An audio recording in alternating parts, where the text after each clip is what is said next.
السلام عليكم اخواني اخواتي، كي دايرين؟ لاباس عليكم؟ كنتمنى ان شاء الله راكم هذا الفيديو في احسن الاحوال وتكون ان شاء الله بصحه جيده. اليوم ان شاء الله غنشارك معكم هاد لاجينواز هذه اللي جات مختلفه على ديك اللي سبق وكنت شاركتها معكم.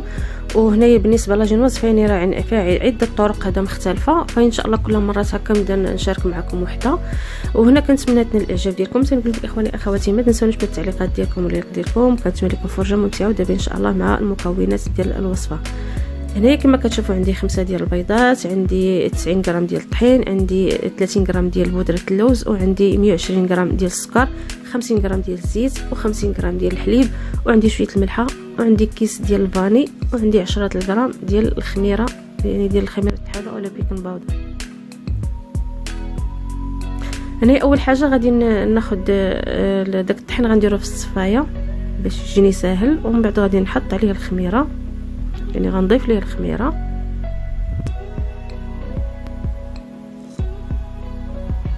صافي هنا غادي نخليهم على جنب. هنا كما كتشوفوني فصلت البيض هذا الصفر، يعني درت البياض بوحدو الصفر بوحدو. هنا غادي نخلط البياض، غنضيف ليه هنا شويه ديال الملحه. من بعد هنا غادي نبدا نخدم فيه في المره الاولى غير على السرعه، يعني هكا قليله، ومره غنبقى نزيد ليه هكا السرعه حتى نديرو اخر سرعه عنده في هذا في الدراب اولا في الباطو. صافي هنا غادي نزيد الكيس ديال الفاني، نحيت خص البيض يطلع لنا مزيان.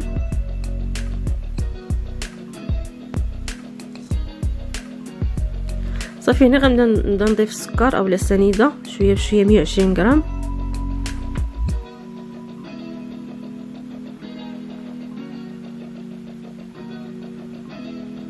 بالنسبه لهاد لاجينواز هادي راه عندها عده طرق مختلفه، فهنا راه كل واحد كيختار الطريقه اللي كتعجبو، يعني اللي غتجي اسهل.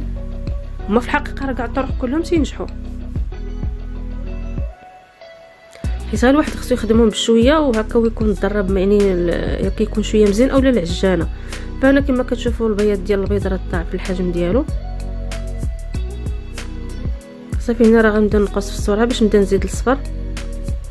صافي هنا راه نقصت في السرعه، دابا غنبدا نزيد الصفر شويه بشويه. المهم غير كنخلط واحد التخليطه ومن بعد كنعاود هكا غير كينسجم دغيا وكنعاود نزيد الاخر.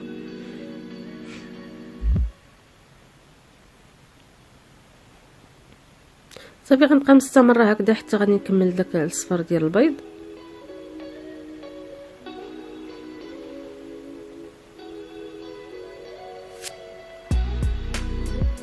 المهم بالنسبه لهاد لاجينواز هذه، فانا راه غندير معكم، غادي نكمل معكم يعني حتى التزيين ديالها.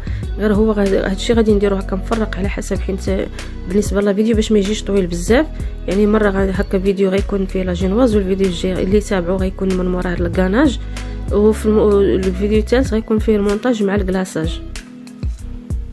اولا غندير لكم الكلاصاج حتى هو في فيديو بوحدو، باش هكا باش كل واحد هكا باش يعني يكونوا هكا فيديوهات مفرقين وهكا تجي مزيانه، باش الواحد ما يتخربقش، حيت بعض المرات شي حاجه ملي تكون هكا مشروكه شي واحد الواحد كيقدر يهضر. هنا صافي غنبقى نزيد الطحين شويه بشويه.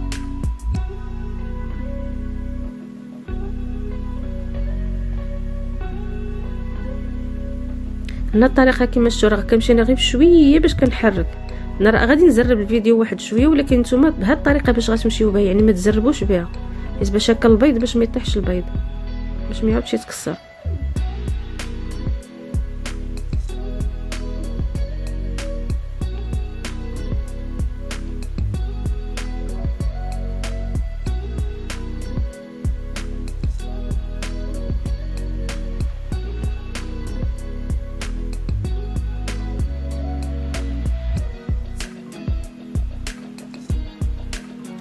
نتوما هنا كتشوفوا الطريقه كيفاش، يعني بشويه باش كنخلط. انا غنزيد اللوز، بودره ديال اللوز. فهاد البودره ديال اللوز هنا كتبقى اختياريه. انا هنايا بالنسبه للطحين درت 90 غرام واللوز 30 غرام، يعني المجموع ديالهم 120 غرام. واللي ما بغاش يدير بودره اللوز فيكتفي ب 120 غرام ديال الطحين.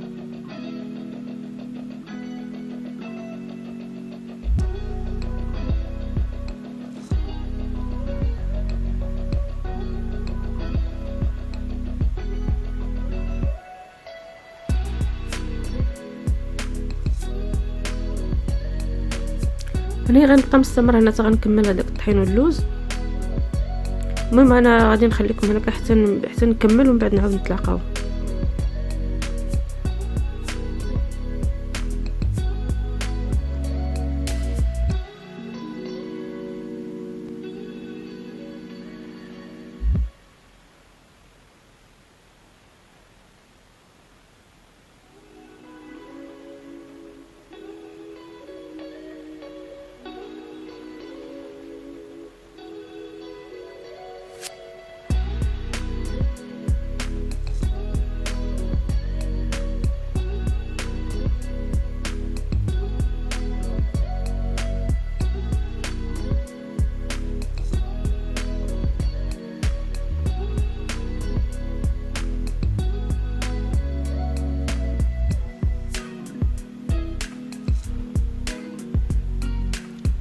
هنايا من بعد غادي ناخذ واحد شويه ديال العجين. هنا غنضيف ليه الحليب وغنضيف ليه الزيت.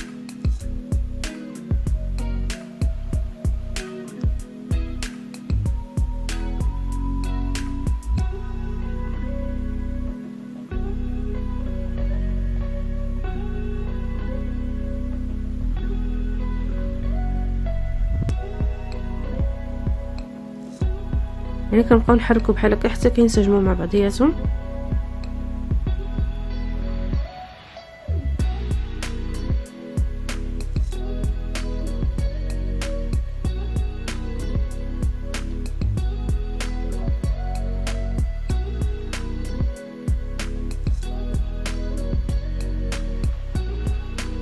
صافي هنا غادي نعاود نخوي من فوق من العجين وغنبقى نخلط بنفس الطريقه، يعني بشويه. ما غاديش نسرع، ما غاديش نزرب في التخلط، غير بشويه بنفس الطريقه كما كنت كنخلط في الاول نعاود نخلط.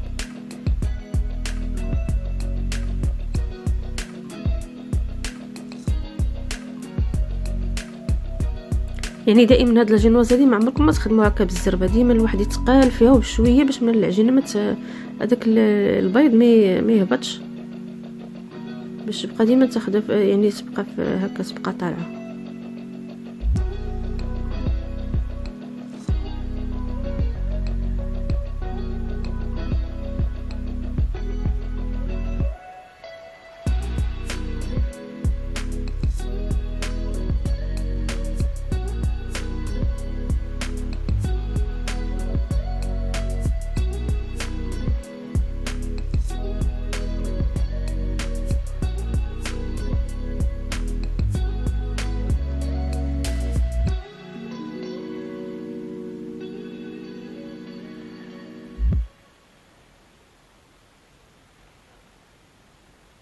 انا هنا راني مسرعه على فيديو، يعني ما تشوفوش بانني كنزرب، راه غير مسرعه على فيديو.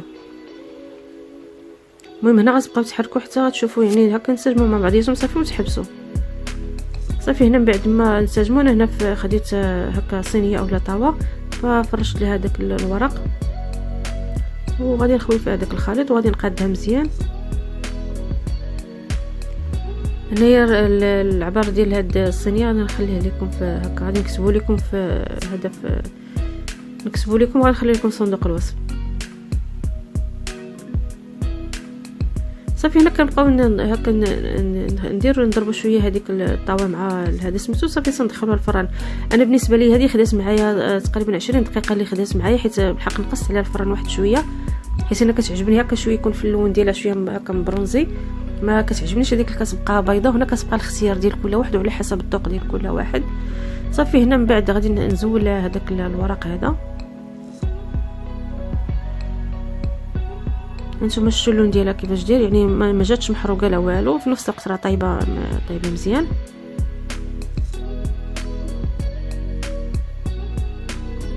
صافي هنا غادي نقلبها وغادي نقلبها على وجهها، نتوما شفتوا الوجه ديال كيفاش داير.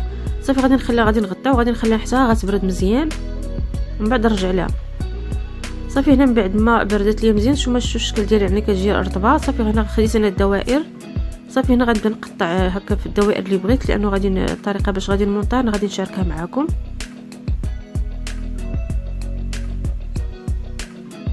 هنا غادي نقطع القياسات اللي محتاجاهم.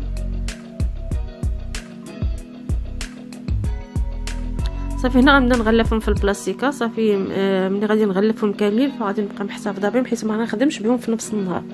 وهي هذه باش كتجي مزيانه ان ما كتخدموش بها في نفس النهار، كتبقاو محتفظين بها هكا في المجمل.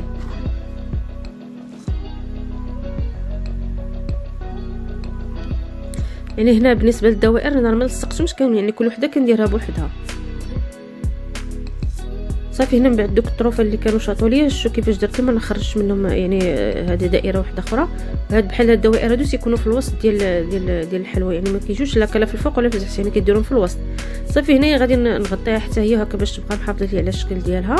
صافي هنايا غادي نجمعهم كاملين، وهادوك الطروفه اللي شاطوا ليا فانا غادي نحتفظ بهم تما، ما غاديش نلوحهم عادي، تا غادي نخرج منه دائره.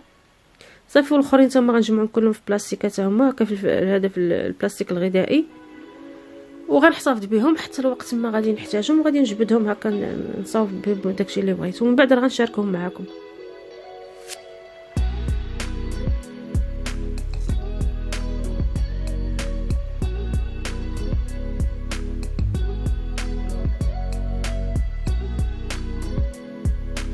المهم اخواني اخواتي كان هذا هو اخر الفيديو، كنشكركم بزاف وكنتمنى لكم التوفيق، وتنقول لكم السلام عليكم.